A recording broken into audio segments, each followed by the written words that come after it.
हौसलों के तरकस में कोशिश का वो तीर जिंदा रख, हार जा जिंदगी में सब कुछ मगर जीतने की उम्मीद फिर से जिंदा रख। तो सभी को राधे राधे, नमस्कार।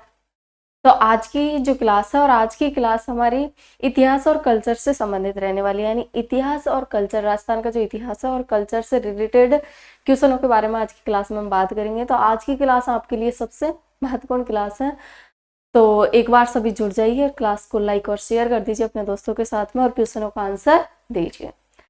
तो कल्चर और किससे रिलेटेड रहेगी, इतिहास से रिलेटेड आज की क्लास है हमारी। तो सभी जुड़ जाइए एक बार, और जिसने भी क्लास को शेयर नहीं किया हो एक बार शेयर कर दीजिए और चैनल को सब्सक्राइब कर लीजिए।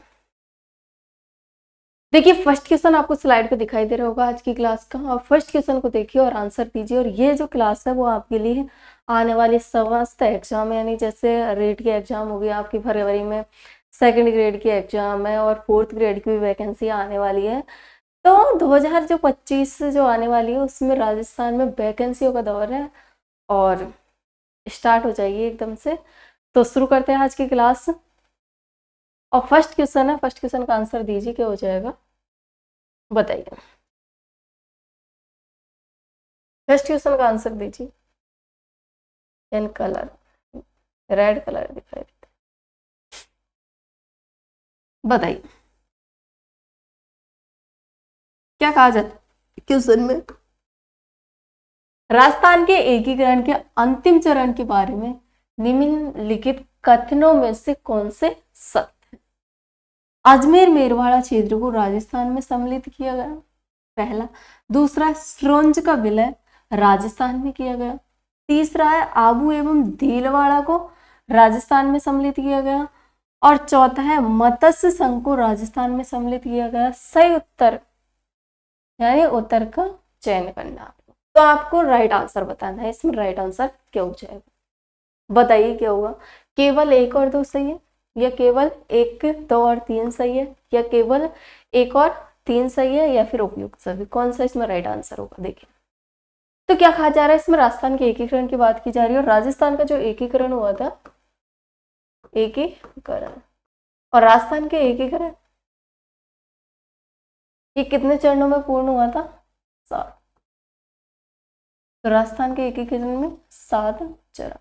कितना समय लगा था, यदि हम समय की बात करें तो 8 वर्ष, 7 माह और 14,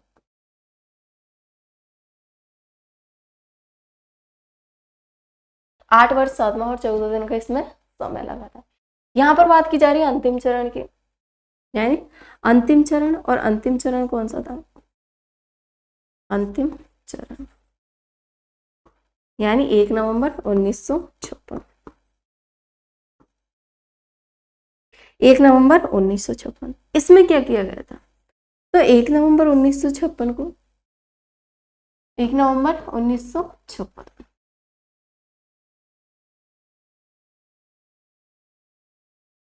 जो सिरोही क्षेत्र है, कौन सा से, सिरोही, तो सिरोही का तो विलय कर लिया गया था, कौन से में, छठे चरण में, 26 जनवरी 1950 को छठे चरण में सिरोही का विलय कर लिया गया था, लेकिन आबू और देलवाड़ा को छोड़ दिया गया था, आबू और देलवाड़ा,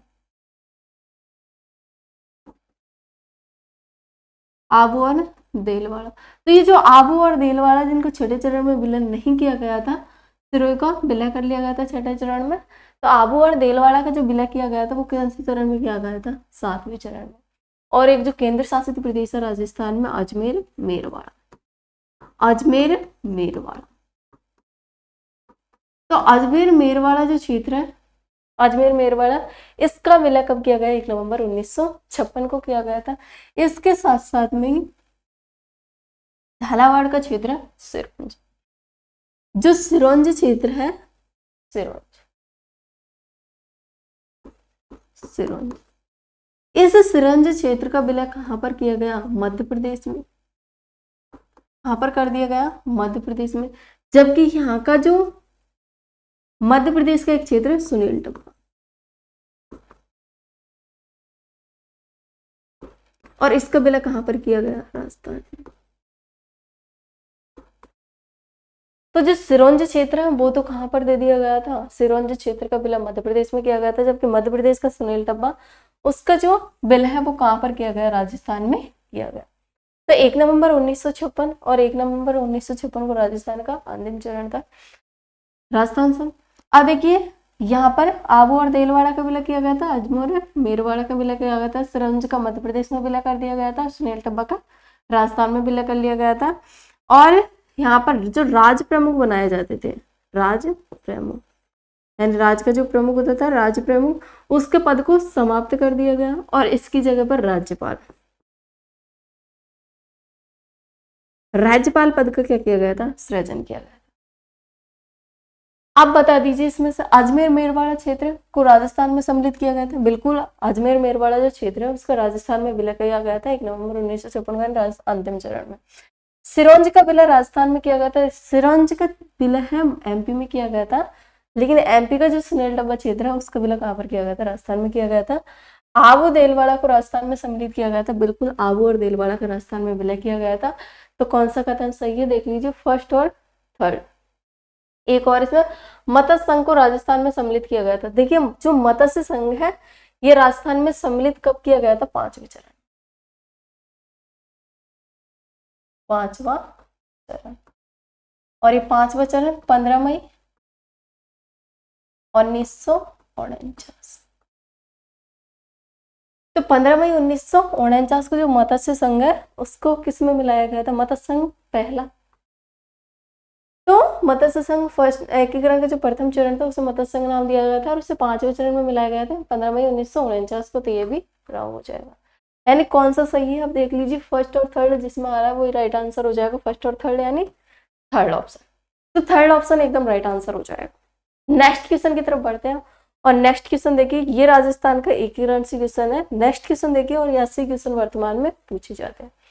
नेक्स्ट क्वेश्चन है, चौतारा, भपंग व कामाचा नामक लोक वाद्य यंत्र है, बताइए सुशिर वाद्य यंत्र है, घन वाद्य यंत्र है, अवनत वाद्य यंत्र है, फिर तत्वाद्य यंत्र, कौन से वाद्य यंत्र के अंतर्गत आते हैं। देखिए वाद्य यंत्र और वाद्य यंत्र 4 प्रकार के होते हैं। सुशिर वाद्य यंत्र जिन्हें कैसे बजाया जाता है, फूंक मारकर बजाया जाता है, वो फूंक मारकर बजाया जाता है, वो कौन से वाद्य यंत्र होंगे, तो वो वाद्य यंत्र होंगे सुशिर वाद्य यंत्र। यानी ये किसके, घन वाद्य यंत्र ये किसके बने हुए होते हैं, धातु के बने हुए होते हैं। इनमें धातु को एक दूसरे से जैसे थाली बजाई जाती है, जैसे मंजीरा होता है, तो ये कौन से वाद्य यंत्र के अंतर्गत आता है, घन वाद्य यंत्र।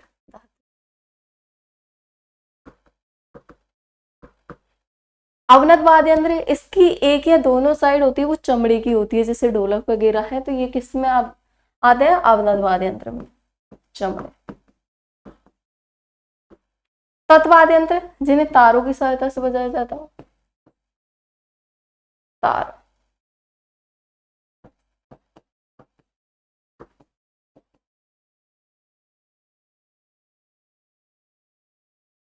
कौन से वाद्य यंत्र होंगे, तत्वाद्य यंत्र। यहाँ पर पूछा जा रहा है चौतारा, बपंग और कामाचा। अब बताइए ये कौन से वाद्य यंत्र है। देखिए सुशिर वाद्य यंत्र नहीं है, इनको फूंक कर नहीं बजाया जाता। ये जो वाद्य यंत्र है वो कौन से वाद्य यंत्र के अंतर्गत आता है, तत्वाद्य यंत्र। कामाचा तत्वाद्य यंत्र, बपंग चौतारा सित। तो जबकि हम बात करें सितारा, तो सितारा किसके अंतर्गत आता है, सतारा। सतारा जो वाद्य यंत्र, वैसे ऐसा लगता है कि ये तत्वाद्य यंत्र का आता है सतारा, लेकिन सतारा कौन सा वाद्य यंत्र है, सुशिर वाद्य यंत्र है। काफी बार पूछा भी गया है, जैसे अलगोजा है सुशिर वाद्य यंत्र के अंतर्गत आता है, रावण हत्ता तत्वाद्य यंत्र के अंतर्गत आता है। तो इसमें डी ऑप्शन एकदम राइट आंसर हो जाएगा। नेक्स्ट क्वेश्चन की तरफ बढ़ते हैं। नेक्स्ट क्वेश्चन देखिए, राजस्थान के कितने जिले 2-2 राज्यों से सीमावर्ती है। यानी आपको बताना है, यानी भूगोल से क्वेश्चन आ गया, राजस्थान के भूगोल से। बताइए 2, 4, 7 या फिर 9। 2-2 राज्यों से सीमावर्ती है, यानी 2 राज्यों से। यदि हम बात करें राजस्थान के भूगोल की स्थिति और विस्तार, राजस्थान की जो टोटल सीमा है वो कितनी है, 5920 किलोमीटर। कि इसकी अंतरराष्ट्रीय सीमा और अंतरराज्यीय सीमा, तो 1070 इसकी क्या है, अंतरराष्ट्रीय सीमा है।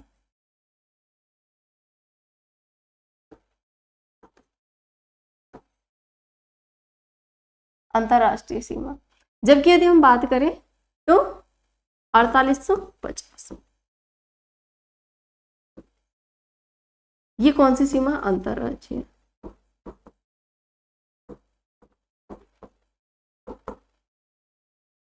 तो 1050 इसकी अंतरराज्यीय सीमा। अब देखिए अंतरराज्यीय सीमा किस किस के साथ में लगती है, तो हम बात करें पंजाब के साथ में इसकी अंतरराज्यीय सीमा लगती है, हरियाणा के साथ में लगती है, उत्तर प्रदेश के साथ में सीमा लगती है,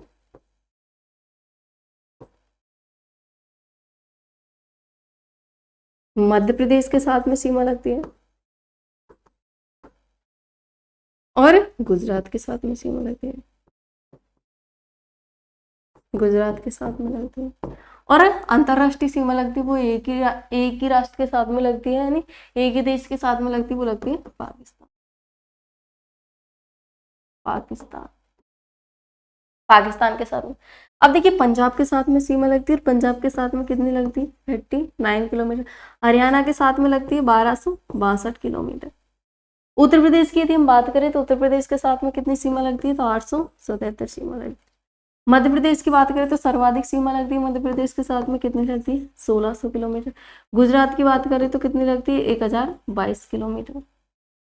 तो सर्वाधिक जो सीमा लगती है वो किसकी लगती है, एमपी के साथ में सर्वाधिक। और न्यूनतम किसके साथ में लगती है, पंजाब के साथ में।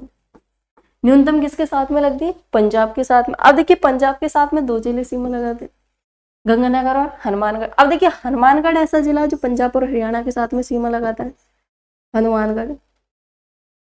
कौन सा जिला, हनुमानगढ़। आ जाइए, हनुमानगढ़।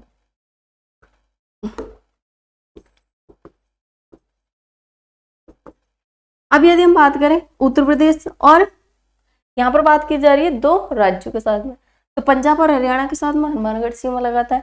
हरियाणा और उत्तर प्रदेश के साथ भी सीमा लगाता होगा कोई सा, तो हरियाणा और उत्तर प्रदेश के साथ में सीमा लगाता है डींग, पहले भरतपुर लगाता है, अब कौन सा लगाता है, डींग जिला। जबकि मध्य प्रदेश और उत्तर प्रदेश, मध्य प्रदेश और उत्तर प्रदेश के साथ में भी सीमा लगाता है, वो कौन सा लगाता है, धौलपुर। और मध्य प्रदेश और गुजरात के साथ में भी सीमा लगाता है, कौन सा, बांसवाड़ा। तो कितने हो गए, देखिए बांसवाड़ा दो राज्यों के साथ में सीमा लगाता है, मध्य प्रदेश और गुजरात के साथ में। और धौलपुर सीमा लगाता है मध्य प्रदेश और उत्तर प्रदेश के साथ में। और वो डींग सीमा लगाता है हरियाणा और उत्तर प्रदेश के साथ में। और हनुमानगढ़ सीमा लगाता है पंजाब और हरियाणा के साथ में। तो कितने हो गए, 4। तो कौन सा ऑप्शन हो जाएगा, राइट आंसर हमारा कौन सा हो जाएगा, बी ऑप्शन एकदम राइट आंसर हो जाएगा। लेकिन ये भी पूछा जाता है यहाँ पर कि अंतरराष्ट्रीय और अंतरराज्यीय सीमा लगाता है, तो अंतरराष्ट्रीय और अंतरराज्यीय सीमा कौन सा जिला लगाता है, देखिए अंतरराष्ट्रीय भी लगाता है और अंतरराज्यीय। बाड़मेर, ये पाकिस्तान के भी साथ सीमा लगाता है, और गुजरात, गुजरात के साथ में भी लगाता है। यदि हम बात करें गंगानगर, तो ये पंजाब के साथ में सीमा लगाता है, और पंजाब और पाकिस्तान, तो पाकिस्तान के भी साथ में सीमा लगाता है। और ये किसके साथ में लगाता है, पंजाब के साथ में, बाड़मेर पाकिस्तान और गुजरात के साथ में लगाता है। तो टोटल सीमा की बात करें हम तो कितनी है, 5920 किलोमीटर, जिसमें से 1070 अंतरराष्ट्रीय सीमा है और 4850 अंतरराज्यीय सीमा है। अंतरराज्यीय 5 राज्यों के साथ में लग रही है और एक राष्ट्र के साथ में लगती है अंतरराष्ट्रीय सीमा। कौन के साथ में कितनी कितनी लग रही है उसके हमने अभी बात किए हैं। सर्वाधिक एमपी के साथ में लग रही है और न्यूनतम पंजाब के साथ में लग रही है। दो यहाँ पर बात की हमने दो दो राज्यों के साथ में किस किस की लग रही है, तो 4 जिले ऐसे जो दो दो राज्यों के साथ में सीमा लगाते हैं, और 2 ऐसे हैं जो अंतरराष्ट्रीय और अंतरराज्यीय सीमा लगाते हैं। नेक्स्ट क्वेश्चन की तरफ बढ़ते हैं। आई होप कि आप सभी के समझ में आया होगा। और नेक्स्ट क्वेश्चन का आंसर दीजिए क्या हो जाएगा।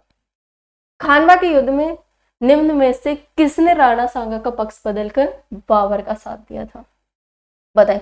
झालाजा, सहेलदी तंवर, भूपत राय या फिर माणिकचंद। देखिए झालाजा, झाला सज्जा, सहेलदी तंवर। अब यहाँ पर किसकी बात की जा रही है, खानवा की, खानवा का। 17 मार्च 1527 को। और इसमें पाती-पेरवन प्रथा का उपयोग किया गया था। कौन सी को?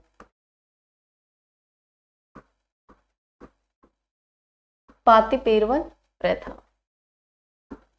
तो इसमें क्या किया गया था? प्रयोग किया गया था, जिसमें यहाँ का जो राणा सांगा था, किस किसके मध्य में लड़ा गया था? सांग और बाबर। राणा सांगा और बाबर के मध्य में लड़ा गया था। तो इस पाती-पेरवन प्रथा का उपयोग किसके द्वारा किया गया था? खानवा के युद्ध में महाराणा सांगा के द्वारा। और महाराणा सांगा का यहाँ पर सभी राजाओं ने क्या दिया था? साथ दिया था। और यहाँ पर महाराणा जो सांगा है, इसके साथ में 7 तो राजा थे, 9 राव थे और 104 सामंत थे। यहाँ पर राणा सांगा की जो सेना थी वो काफी ज्यादा सेना थी, जबकि बाबर की यहाँ पर बहुत ही कम सेना थी। मान लो 1/10 ही सेना थी।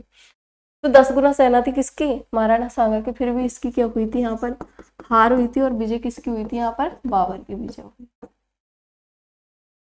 तो यहाँ पर ये कहा जा रहा है, पूछा क्या जा रहा है यहाँ पर कि ऐसा कौन था जिसने राणा सांगा का पक्ष बदलकर बाबर का साथ दिया था? तो ऐसा कौन था? सैलदी तबर था, जिसने किसका साथ दिया था? बाबर का साथ दिया था।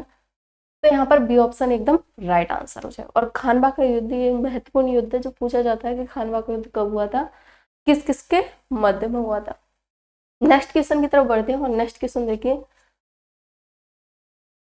और आंसर बताइए क्या हो जाएगा। जालौर का कौन सा नृत्य भीनमाल के सांचलिया संप्रदाय में विवाह के अवसर पर किया जाता है? इस नृत्य को प्रकाश में लाने का श्रेय श्री जयनारायण व्यास को जाता है। बताइए, बम नृत्य या फिर चरी नृत्य या फिर ढोल नृत्य या फिर बिंदोरी नृत्य, कौन सा नृत्य?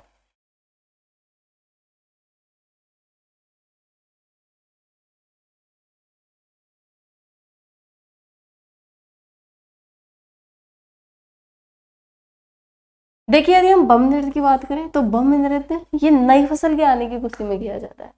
और ये कौन से क्षेत्र में किया जाता है? ये होली के अवसर पर भी किया जाता है। नई फसल तभी आती है, यानी जो रबी की फसल आती है तब ये नृत्य किया जाता है अलवर भरतपुर क्षेत्र में। अलवर भरतपुर बम रसिया नृत्य, इसमें नगाड़े बजाए जाते हैं। चरी नृत्य, और ये चरी नृत्य गुजरों का नृत्य। वैसे ढोल नृत्य ये कहाँ पर किया जाता है? जालोर क्षेत्र में। कहाँ पर किया जाता है? जालोर क्षेत्र में। और यही इसका क्या हो जाएगा? राइट आंसर हो जाएगा। जो कि बिंदोरी नृत्य ये कहाँ पर किया जाता है? तो ये झालावाड़ में किया जाता है। नेक्स्ट क्वेश्चन देखिए, राजस्थान के एकीकरण पूर्व राजस्थान में कितनी रियासतें और ठिकाना था? यानी राजस्थान का जब एकीकरण हुआ था तो एकीकरण से पहले राजस्थान में कितनी रियासतें और कितने ठिकाने थे? 18 रियासतें और 4 ठिकाने, या फिर 15 रियासतें 6 ठिकाने, या फिर 19 रियासतें 3 ठिकाने और 20 रियासतें या 3 ठिकाने। तो सबको पता होगा जब राजस्थान का एकीकरण हुआ था तो एकीकरण से पहले राजस्थान में 19 रियासतें और 3 ठिकाने था, कुशलगढ़, इलाहाबाद और निमराना।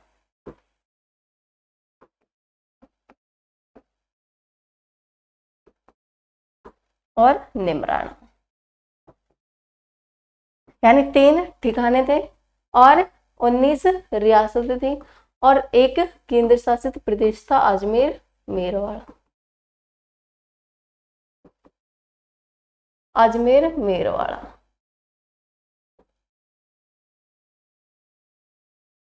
तो एकीकरण से पूर्व राजस्थान में कितनी रियासतें थी? तो 19 रियासतें, 3 ठिकाने और एक केंद्र शासित प्रदेश था। तो सी ऑप्शन एकदम राइट आंसर हो जाएगा। नेक्स्ट क्वेश्चन की तरफ बढ़ते हैं और नेक्स्ट क्वेश्चन का आंसर बताइए क्या हो जाएगा।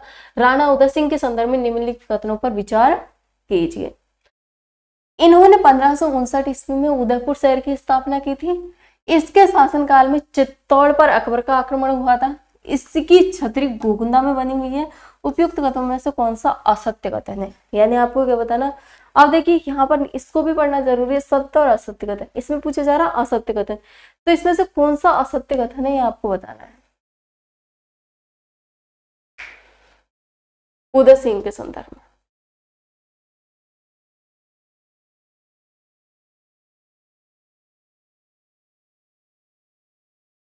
अब देखिए यहाँ पर इन्होंने उदयपुर शहर बसाया था, बिल्कुल 1559 में उदयपुर शहर बसाया गया था। ये उदय सिंह के द्वारा ही बसाया गया था, तो ये तो बिल्कुल राइट है। इन्होंने इनके शासनकाल में चित्तौड़ पर अकबर का आक्रमण हुआ था 1567-68 में, 1567-68 में, जब राजस्थान का क्या हुआ था, तीसरा शाखा।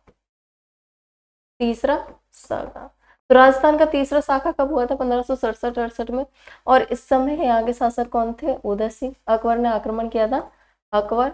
और अकबर इस समय आक्रमण पर स्वयं आए थे, अकबर। और यहाँ का शासक कौन था, उदय सिंह। और उदय सिंह के सेनापति थे जयमल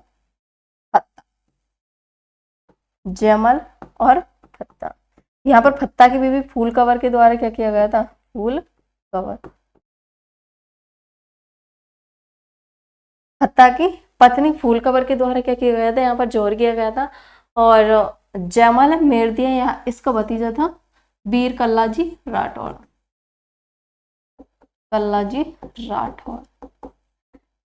जिसने जयमल को अपने कंधों पर बिठाकर, जब जयमल घायल हो गया था, संग्राम बंदूक थी किसकी, अकबर की, और अकबर की बंदूक से गोली लगी थी किसको, जयमल को। जब जयमल घायल हो गया था तो जयमल को अपने कंधों पर बैठा करके किसने युद्ध किया था, वीर कल्लाजी राठौड़ ने युद्ध किया था। इसलिए इसे 4 हाथों के लोक देवता भी कहा जाता है,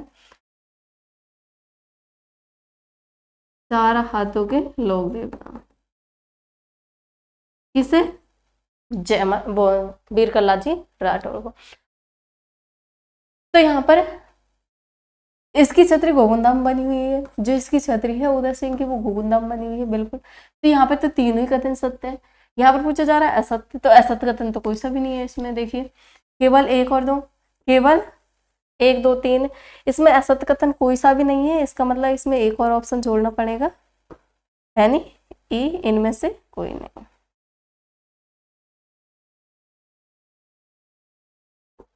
या फिर इसकी भाषा चेंज करनी, ये करना पड़ेगा यहाँ पर कि इनमें से सत्य कथन, यानी सत्य कथन बताना।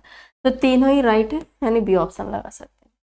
लेकिन यहाँ पर असत्य, इसलिए तीनों ही सत्य है। तो असत्य कोई सा भी नहीं है उदय सिंह के बारे में, राणा उदय सिंह के बारे में। तो यहाँ पर एक अलग ऑप्शन, ये ऑप्शन यानी सारे राइट है। नेक्स्ट क्वेश्चन की तरफ बढ़ते हैं। नेक्स्ट क्वेश्चन देखिए, 13 ताली नृत्य में किस वाद्य यंत्र का प्रयोग किया जाता है। 13 ताली नृत्य किनके द्वारा किया जाता है, जो कामड़ पंथ की, कामड़ पंथ की महिलाओं के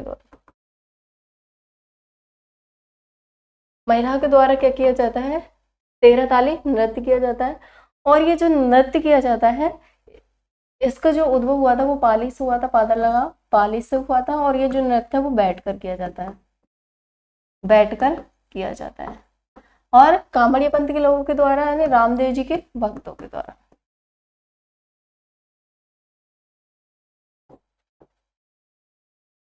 रामदेव जी के जो भक्त है, लोक देवता रामदेव जी, उसके भक्तों के द्वारा कौन सा नृत्य, इनके द्वारा जो पंथ चलाया गया था कामड़िया पंथ। और कामड़िया पंथ की जो महिला है उनके द्वारा ये नृत्य किया जाता है। कौन सा नृत्य, 13 ताली नृत्य।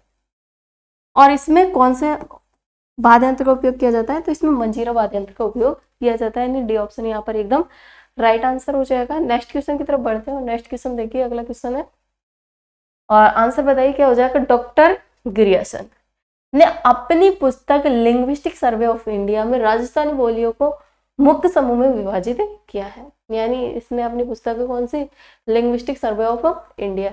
इसमें राजस्थान की जो भाषा है, यानी राजस्थान की जो बोलियां है, उनको कितने भागों में विभाजित किया बताइए। 3 भागों में, 5 भागों में, 7 भागों में, या फिर 9 भागों में, बताइए यहाँ पर क्या हो जाएगा आंसर।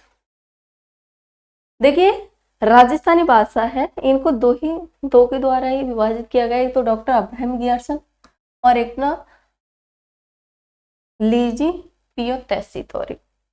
तो तेस्सीतोरे और ग्रियर्सन। तो ग्रियर्सन ने कितने भागों में विभाजित किया, 5 में। और जबकि एलपी तेस्सीतोरे की बात करें हम, तो एलपी तेस्सीतोरे इसने 2 भागों में विभाजित किया, पश्चिमी राजस्थानी और पूर्वी राजस्थानी भाषा को।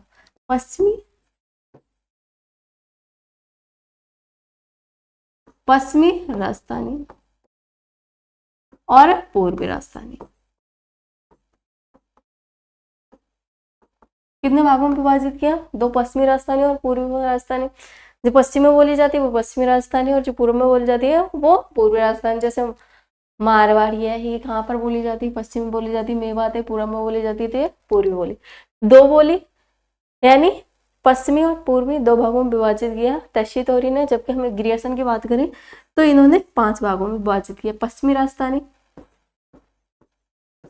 पश्चिमी राजस्थानी,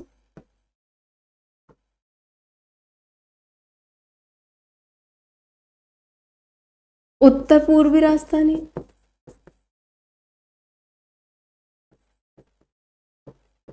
उत्तर पूर्वी राजस्थानी, दक्षिण पूर्वी,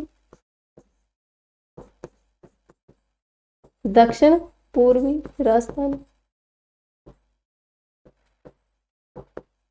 मध्य पूर्वी,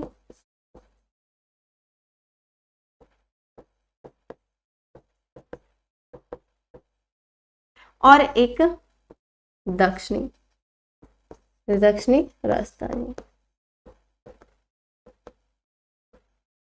तो इन्होंने कितने भागों में विभाजित किया? 5 भागों में। पश्चिमी राजस्थानी यानी जो पश्चिमी क्षेत्र में जो भाषा बोली जाती है उन्हें पश्चिमी राजस्थानी, उत्तर पूर्व में जो भाषा बोली जाती है उन्हें उत्तर पूर्वी राजस्थानी, और जो दक्षिण में बोली जाती है दक्षिण पूर्वी राजस्थानी, और जो मध्य में बोली जाती है यानी राजस्थान के मध्य में जो भाषा बोली जाती है उसे मध्य पूर्वी राजस्थानी, और जो दक्षिण क्षेत्र में जो भाषा बोली जाती है उन्हें दक्षिण राजस्थानी। तो 5 भागों में विभाजित किया किसने? डॉक्टर अब्राहम गियर्सन ने। और इसकी पुस्तक है लिंग्विस्टिक सर्वे ऑफ इंडिया, और ये सर्वाधिक पूछे जाते थे क्योंकि 2 ही भाषा विद थे राजस्थान में, एक तो एलपीटी और तक्षशितौरी थे, तक्षशितौरी और तक्षशितौरी कैसे लिखा हुआ है, और एक था ग्रियर्सन। तो ये दोनों ही आपको क्या करना है? याद रखना है। तो ग्रियर्सन की बात की जा रही है यहाँ पर, तो कितने भागों में विभाजित किया है? 5 भागों में, यानी बी ऑप्शन एकदम राइट आंसर हो जाएगा। नेक्स्ट क्वेश्चन की बात करें हम, तो नेक्स्ट क्वेश्चन देख लीजिए कौन सा है, निम्नलिखित में से कौन सा असुमेलित है? राज्य और सीमावर्ती जिले। देखिए पंजाब की सीमा 2 जिलों के साथ में लगती है। हरियाणा की सीमा 8 जिलों के साथ में लगती है। उत्तर प्रदेश की सीमा 3 जिलों के साथ में लगती है। मध्य प्रदेश की सीमा 10 जिलों के साथ में लगती है। गुजरात की सीमा 7 जिलों के साथ में लगती है। इसमें पूछा जा रहा है कौन सा असुमेलित है, यानी आपको क्या बताना है इसमें से असुमेलित कौन सा है, सुमेलित ना बताना। अब देखिए पंजाब की सीमा 2 के साथ ही लगती है, और कितनी लगती है? 89 किलोमीटर। 89 किलोमीटर किसके साथ में लगती है? पंजाब, गंगानगर और हनुमानगढ़ के साथ में लगती है। हरियाणा के पहले 7 जिलों के साथ में लगती थी, लेकिन अब 8 जिलों के साथ में लगती है, और 8 जिलों के साथ में लगती है, और कितनी लगती है? 1262 किलोमीटर। उत्तर प्रदेश की सीमा पहले 2 जिलों के साथ में लगती थी, अब 3 जिलों के साथ में लगती है, और 3 जिलों के साथ में लगती है, और कितनी लगती है उत्तर प्रदेश के साथ में? 877। मध्य प्रदेश के साथ में 1600 किलोमीटर सीमा लगती है, 1600 किलोमीटर सीमा, और कितने जिलों के साथ में लगती है? 10 ही जिलों के साथ में लगती है। जबकि गुजरात के साथ में सीमा लगती है 1022 किलोमीटर, ये 6 जिलों के साथ में लगती है। पहले भी 6 जिलों के साथ में लगती थी, और अब भी 6 जिलों के साथ में ही लगती है। जो जिला जालोर था उसकी जगह पे कौन सा आ गया वर्तमान में? सांचौर जिला। बस इतना सा इसमें चेंजेज आया है। पहले भी 6 जिलों के साथ में लगती थी गुजरात की सीमा, और अब भी 6 जिलों के साथ में ही लगती है। तो यहाँ पर कौन सा ऑप्शन? ये बी नहीं होगा, डी ई ऑप्शन होगा। तो यहाँ पर पूछा जाता है असुमेलित, तो असुमेलित कौन सा है? ई ऑप्शन असुमेलित है, यानी लास्ट ऑप्शन है वो एकदम राइट आंसर हो जाएगा। नेक्स्ट क्वेश्चन है देखिए, और नेक्स्ट क्वेश्चन है माणिकलाल वर्मा प्रधानमंत्री बनाए गए। और ये जो क्वेश्चन है वो लास्ट यानी 2023 और 24 की जो एग्जाम्स हुई थी राजस्थान की, उन एग्जामों में पूछे गए क्वेश्चन है ये, और ये क्वेश्चन आगे ज्यादातर पूछे जाने की संभावना। तो देखिए माणिकलाल वर्मा प्रधानमंत्री बनाए गए थे, कौन से संघ में बनाए गए थे? राजस्थान संघ में, या फिर बृहत राजस्थान में, या फिर संयुक्त राजस्थान के, या फिर संयुक्त बृहत राजस्थान? बताइए। माणिकलाल वर्मा।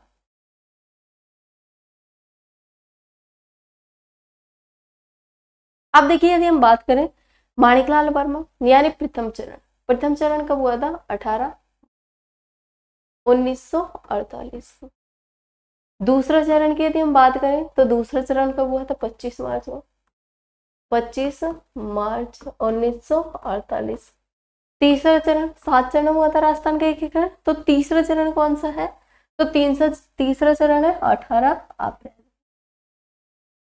18 अप्रैल 1948। चौथा चरण, और चौथा चरण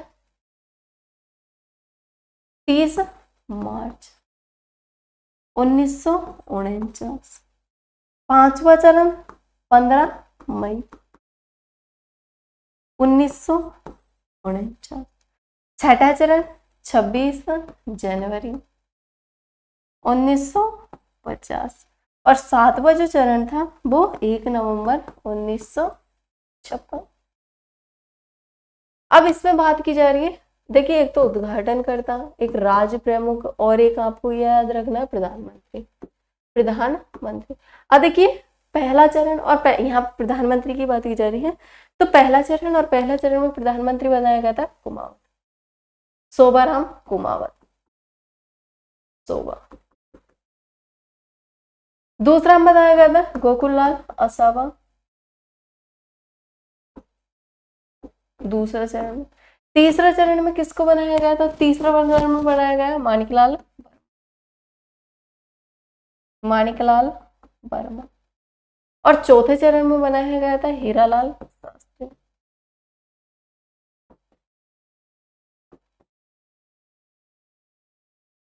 हीरालाल शास्त्री को ये बात तक। यदि हम बात करें इसमें जगह नहीं है, उद्घाटन करता कौन थे? तो पहले और दूसरे चरण के जो उद्घाटन करता है वो थे एन.वी. गॉडगिल। तीसरे चरण के जो उद्घाटन करता थे वो थे पंडित जवाहरलाल नेहरू। चौथे चरण तक ये चला था और सरदार वल्लभ भाई पटेल थे। पांचवें चरण में मत्स्य संघ का विलय किया गया था, छठा चरण में सिरोही का विलय किया गया था, और सातवें चरण में किसका विलय किया गया था? अजमेर मेरवाड़ा का विलय किया गया था। सिरोही का जो बाकी क्षेत्र बच गया था हाबुदेलवाड़ा, उसका विलय किया गया था। अब यहाँ पर बात की जा रही, पहला संघ इसको मत्स्य संघ नाम दिया गया था के.एम. मुंशी के कहने पर, दूसरे को पूर्वी राजस्थान संघ नाम दिया गया था, और तीसरे चरण को संयुक्त राजस्थान, और इसके बाद में वो बृहत राजस्थान, और उसके बाद में संयुक्त बृहत राजस्थान। तो किसकी बात की जा रही है? माणिकलाल वर्मा। और माणिकलाल वर्मा को कौन से चरण में बनाया गया था? तो संयुक्त राजस्थान, यानी तीसरा। तो यहाँ पर कौन सा ऑप्शन हो जाएगा? थर्ड ऑप्शन एकदम राइट आंसर हो जाएगा। बाकी आपको सारे चरणों को याद रखना है। तो यहाँ से क्वेश्चन सर्वाधिक पूछे जाते हैं एकीकरण में से। नेक्स्ट क्वेश्चन की बात करते हैं। अजमेर का पहला चौहान शासक जिसने अपने नाम पर सिक्के जारी किए थे, बताइए, जिसने अपने नाम पर सिक्के जारी किए थे। वैसे सिक्के जारी करने वाला शासक कौन था? अजयराज। और अजयराज ने एक तो सिक्के जारी किए थे, अपने भी नाम के किए थे, और इसने अपनी पत्नी के नाम पर भी किए थे, पत्नी सोमल देवी के नाम से भी इसने क्या छिपवाए थे? सिक्के। इसने जो दुर्ग है अजमेरू दुर्ग, इसका निर्माण करवाया था। और ये कौन सी पहाड़ी पर निर्मित है? गढ़विटली की पहाड़ी पर निर्मित है, गढ़विटली की पहाड़ी। और गढ़विटली की पहाड़ी पर निर्मित होने के कारण इसको गढ़विटली दुर्ग के नाम से भी जाना जाता है। और इसने अजमेर शहर भी बसाया गया था इसके द्वारा, अजमेर शहर भी इसके द्वारा बसाया गया था। तो ये ऑप्शन राइट आंसर हो जाएगा। अर्णोराज और अर्णोराज के द्वारा आना सागर झील का निर्माण करवाया गया था। और इस झील के किनारे बारादरी छतरी और सुभाष उद्यान है, सुभाष उद्यान जिसका निर्माण जहांगीर ने करवाया था। सुभाष उद्यान और बारादरी छतरी है जिसका निर्माण शाहजहां के द्वारा करवाया गया था। विग्रहराज चतुर्थ और पृथ्वीराज चौहान की बात की जा रही है, यहाँ पर चतुर्थ भी नहीं लगा रखा था। विग्रहराज और पृथ्वीराज चौहान तृतीय है जो अंतिम शासक थे, जिसके समय पर तराइन का प्रथम और तराइन का द्वितीय युद्ध लड़ा गया था।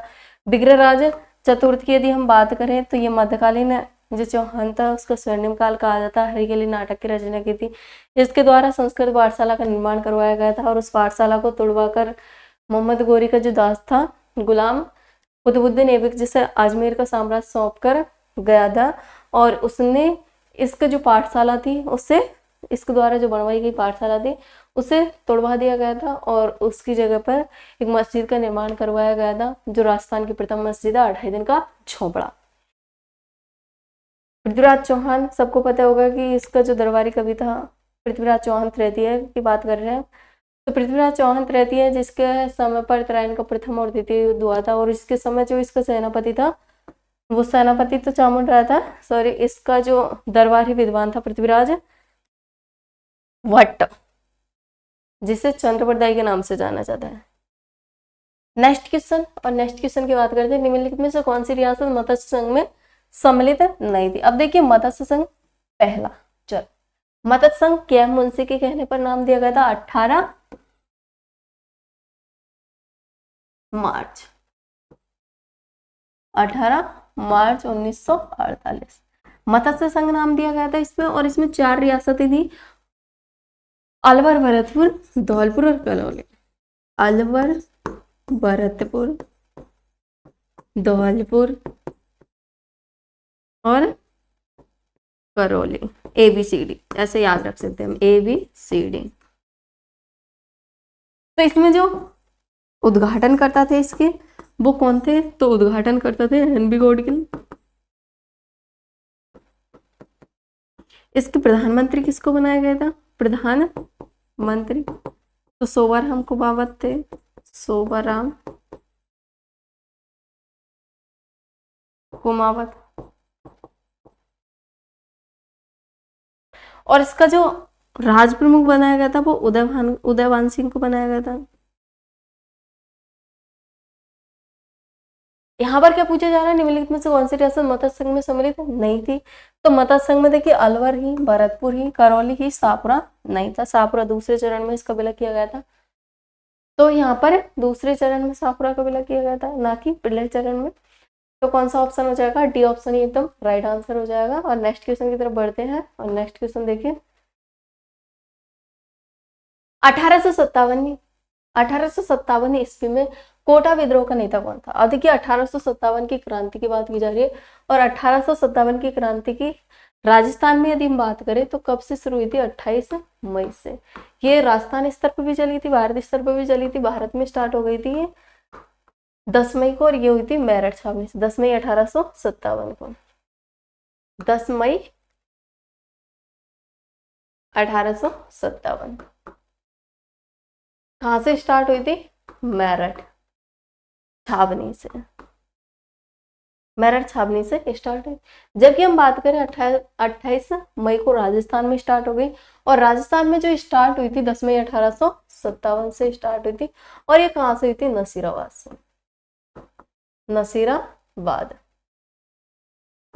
नसीराबाद से स्टार्ट हुई थी। और 1857 की क्रांति की राजस्थान में 6 छावनियां थी। कितनी छावनियां थी, 6 छावनियां थी। नसीराबाद, नीमच, देवली, एरनपुरा, ब्यावर और खैरवाड़ा, ये 6 छावनियां थी, जिनमें से 2 जो छावनियां हैं ब्यावर और खैरवाड़ा, यहाँ पर क्रांति नहीं हुई थी। इनकी जगह पे जो क्रांति हुई थी यदि हम बात करें तो बिठौड़ा और कोटा में हुई थी। बिठौड़ा और कहाँ पर हुई थी, कोटा में हुई थी। तो 28 मई 1857 को यहाँ पर स्टार्टिंग हो गई थी। राजस्थान में कहाँ से हुई थी, नसीराबाद छावनी से हुई थी। और यहाँ पर जो इन्फेंट्री आई थी वो 15वीं और 30वीं नेटिव इन्फेंट्री आई थी, 15वीं और 30वीं नेटिव इन्फेंट्री। इसके द्वारा यहाँ पर क्या की गई थी, क्रांति की गई थी। 6 छावनियां थी, 6 में से 2 में क्रांति नहीं हुई थी, ब्यावर और खैरवाड़ा में क्रांति हुई, कोटा और बिठौड़ा में। अब यहाँ पर बात की जा रही है कोटा, और कोटा का शासक कौन था उस समय, तो शासक था राम सिंह द्वितीय, राम सिंह द्वितीय। तो राम सिंह द्वितीय कोटा का शासक था। यहाँ पर बात की जा रही है क्रांति का नेतृत्व तो जयदयाल और मेहराब का, मेहराब खां। और यहाँ पर स्टार्टिंग हुई थी 15 अक्टूबर से, कोटा में 1857 की क्रांति। अब 15 अक्टूबर को यहाँ पर ये, और कोटा का जो पॉलिटिकल एजेंट था वो था वर्टन, जिससे कि बर्टन की गर्दन काटकर पूरे शहर में घुमाया गया था। तो यहाँ पर देखिए बात की जा रही है नेता कौन थे, तो जयदयाल और मेहराब खां थे, दोनों ही थे। और जयदयाल और मेहराब खां के द्वारा जो यहाँ का जो शासक था राम सिंह सेकंड, उसको क्या कर लिया गया था, नजरबंद कर लिया गया था, मतलब छुपा दिया इसको। तो उपरोक्त दोनों, सी ऑप्शन एकदम राइट आंसर हो जाएगा। कोटा का युद्ध भी हुआ था जिसमें एक साइड क्रांतिकारी थे और एक साइड कौन था, बर्टन था। तो बर्टन की यहाँ पर क्या कर दी गई थी, गर्दन काट दी गई थी। करौली के शासक ने इसका साथ दिया था। नेक्स्ट क्वेश्चन, और नेक्स्ट क्वेश्चन है किस इतिहासकार ने हल्दी घाटी के युद्ध को गोगुंदा का युद्ध के नाम से पुकारा है। देखिए हल्दी घाटी का युद्ध, और हल्दी घाटी का जो युद्ध हुआ था वो 18 को हुआ था, 1576 को। और डॉक्टर दशरथ शर्मा के अनुसार जो ये युद्ध है वो 21 जून को हुआ था। 21 जून बताया उन्होंने, 21 जून 1576। हल्दी घाटी का युद्ध ये जो लड़ा गया था वो एक साइड महाराणा प्रताप था, जो प्रतापी शासक है। 9 मई 1540 को जिसका जन्म हुआ था, महाराणा प्रताप जिसका घोड़ा था चेतक, और हाथी का नाम था राम प्रसाद, जिसका नाम बदलकर बाद में क्या कर दिया गया था अकबर के द्वारा, पीर प्रसाद, राम प्रसाद, जिसका हल्दी घाटी के युद्ध के बाद में अकबर ने इसका नाम बदलकर पीर प्रसाद कर दिया गया था। और एक साइड कौन था, अकबर। लेकिन बात याद ये रखनी है आपको, अकबर यहाँ पर स्वयं नहीं आया था। अकबर के जो सेनापति थे यहाँ पर, वो सेनापति थे मान सिंह, जो कि आमेर के गछवा राजवंश के शासक थे, वो वाले मान सिंह। और आसफ खां, और एक तो मेहतर खां जो कि सेनापति था। तो मेहतर खां इसके द्वारा अकबर के आने की झूठी अफवाह फैलाई गई थी, जिसके कारण सेना में अफरी तफरी मच गई थी। और जो महाराणा प्रताप की सेना है वो पीछे हट गई, और यहाँ पर विजय किसकी हुई थी, वैसे एक तरीके से निर्णायक युद्ध था इससे हम ये, लेकिन अकबर की विजय हुई थी। इसमें महाराणा जो प्रताप है, लेकिन यहाँ पर जो अकबर का जो उद्देश्य महाराणा प्रताप को पराजित नहीं करना था, इसको अपनी अधीनता स्वीकार करना था। लेकिन महाराणा प्रताप ने इस युद्ध में भी अधीनता स्वीकार नहीं करी थी, मतलब अपनी हार नहीं मानी थी। तो यहाँ पर जो ये युद्ध है इसको कर्नल जेम्स टॉड के द्वारा मेवाड़ का थर्मोपल्ली कहा गया था। मेवाड़ का थर्मोपल्ली,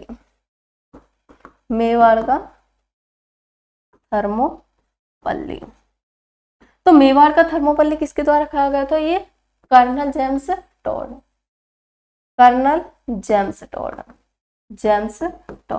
तो कर्नल जेम्स टॉड ने इसे मेवाड़ का थर्मोपल्ली कहा था। अबुल फजल के द्वारा इसे क्या कहा गया था, तो इसे गोगुंदा का युद्ध कहा गया था, गोगुंदा का युद्ध। तो गोगुंदा का युद्ध किसके द्वारा कहा गया था, अबुल फजल के द्वारा कहा गया था। कर्नल जेम्स टॉड ने इसे कौन सा युद्ध कहा था,